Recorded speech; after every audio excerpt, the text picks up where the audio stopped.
Onde quer que você esteja, permaneça bem informado.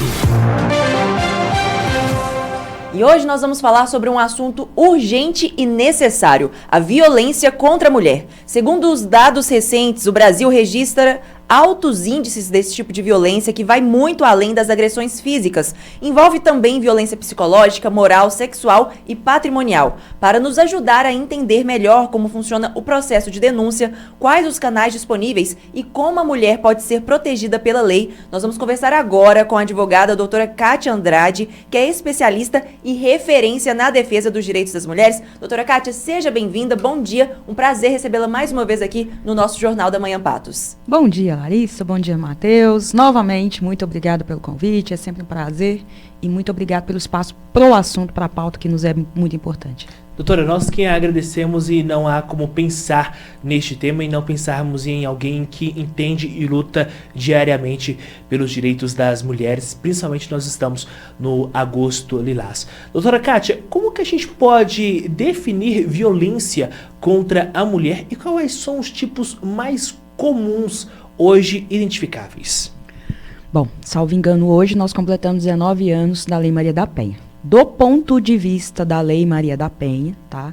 Nós temos 5 violências contra as mulheres, das quais, se elas quiserem, elas podem pedir medida protetiva que elas estão amparadas. Quais seriam? A violência moral, a violência... Vou começar pela violência física, porque fica mais fácil para as pessoas visualizarem. A violência física é literalmente uma agressão física, é aquela que, via de regra, deixa marca, mas nem sempre deixa, porque se pegou no braço mais forte, sacolejou, isso é uma violência física, tá?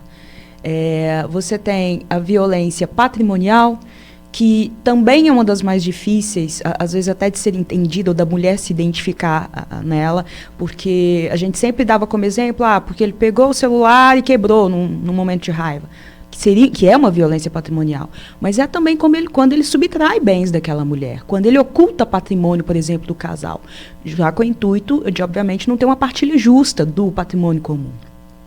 Você tem a violência sexual, que, em tese, a maior parte das pessoas identificam, que é sim quando a mulher ela é forçada a ter relação sexual contra a vontade dela, ou ela é coagida ou manipulada daquela forma. E quando eu falo isso, você tem, por exemplo, situações de casais que estão casados há muito tempo, e aquela mulher ela é compelida a ter relação sexual porque ela é a esposa, porque ela tem obrigação, e não é assim que funciona. Não é não em qualquer circunstância. E você tem a violência moral, que é quando, por exemplo, o casal, ela tenta romper aquele ciclo de violência, ou ela rompe, né? E ele sai falando mal dela, ou sai fazendo algum tipo de calúnia, alguma injúria, ou alguma difamação com relação a ela. Sai desmoralizando aquela mulher, porque ele sabe que afeta a dignidade dela.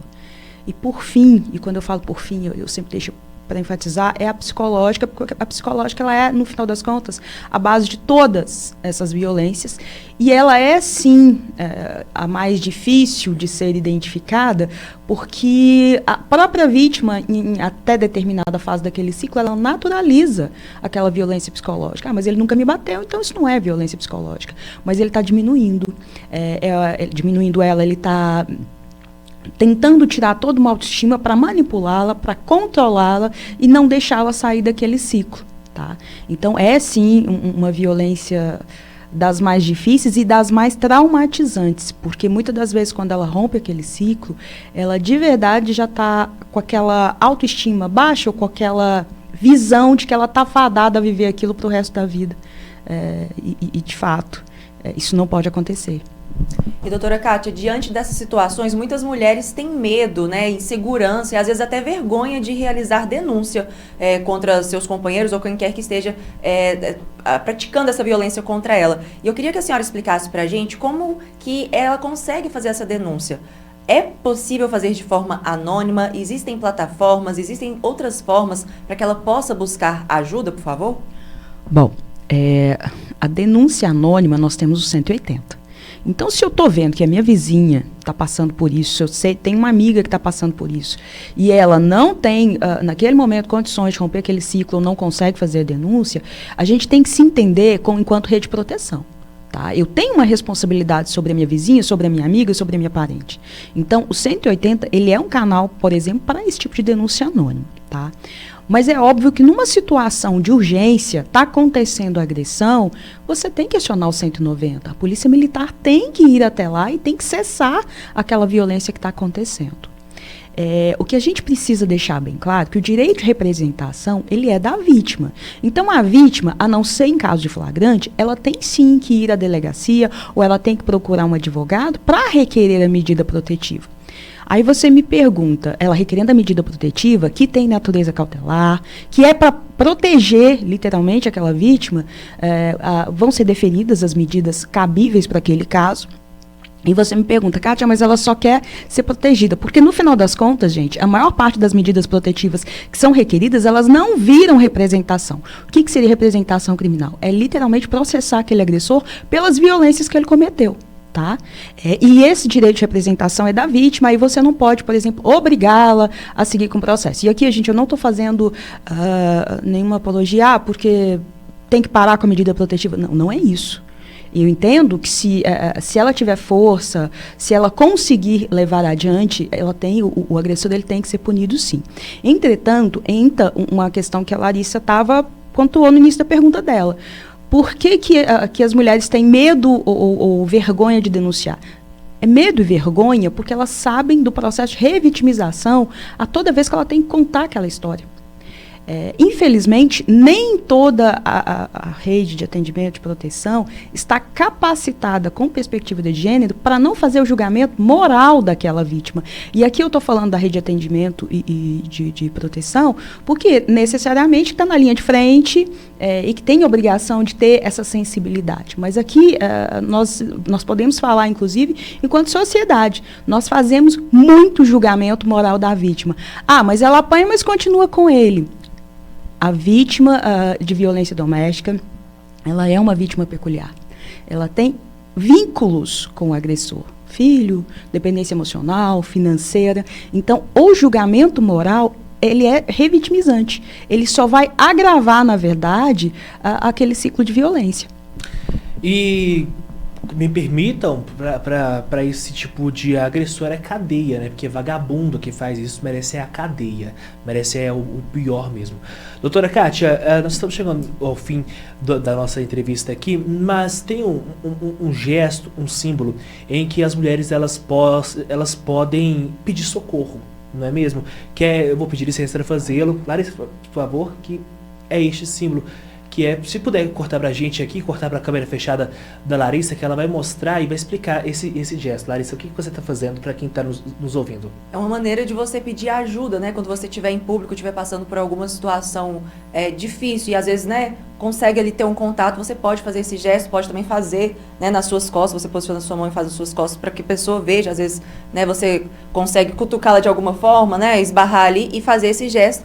Então, é bom que a pessoa esteja ciente, né, não só as mulheres, mas também os homens, porque caso verifiquem, né, percebam que fez esse gesto mesmo discretamente para que ofereça ajuda de uma forma até mesmo discreta, né, a gente vê várias vezes que as mulheres às vezes pedem ajuda e chega alguém falando que conhece a mulher, então oferece ajuda alegando que é parente, alegando que é primo, alegando que é uma amiga, assim, olha, eu quero te mostrar alguma coisa, então assim, é uma forma de fazer uma abordagem que pode salvar uma vida diante de uma agressão. De acordo, doutora? Sim, na pandemia, até porque nós tivemos uma ausência de políticas públicas naquele momento com relação a isso, foi criado, na verdade, o do batom, né, que você marcava um X, tudo. Mas nem toda mulher tem um batom vermelho, um batom para fazer o sinal. Então, esse é um símbolo, na verdade, universal, de proteção ou de pedido de ajuda. Você pode descrever o símbolo para a gente? É isso mesmo. É fechar a mão, colocar o dedo no... exatamente isso. Vou falar no modo popular, o dedão e fechar todos os dedos. Exatamente. Isso, como se fechasse toda a mão com o dedão. E é muito importante vocês estarem falando sobre esse gesto, porque o do batom, acho que muita gente conhece, mas esse símbolo, só realmente quem está na linha de frente tem alguma noção. Então, ele precisa ser divulgado. Porque esse símbolo, gente, ele não vai te dar proteção aqui no Brasil, ele vai te dar proteção em qualquer lugar do mundo, porque é o que é, entre aspas, mundialmente divulgado. Doutora, qual a orientação, qual o recado que a senhora deixa para todas as mulheres que nesse momento são vítimas vítima de algum tipo de violência? Denuncie, se proteja, tá? Há 2 semanas atrás nós tivemos a divulgação de números de violência de modo geral no Brasil, mas em especial com relação à violência doméstica. Ficou provado, tá? Que se você tem uma medida, sempre é provado na verdade, que se você tem uma medida protetiva, você está muito mais segura. Ah, mas eu não quero, enfim, mas se proteja. Pelo menos a medida protetiva, denuncie, porque hoje é o caminho mais seguro que nós temos de cessar aquele ciclo, né? E não permitir que a escalada dessa violência, óbvio, que o mais extremo das violências aconteça.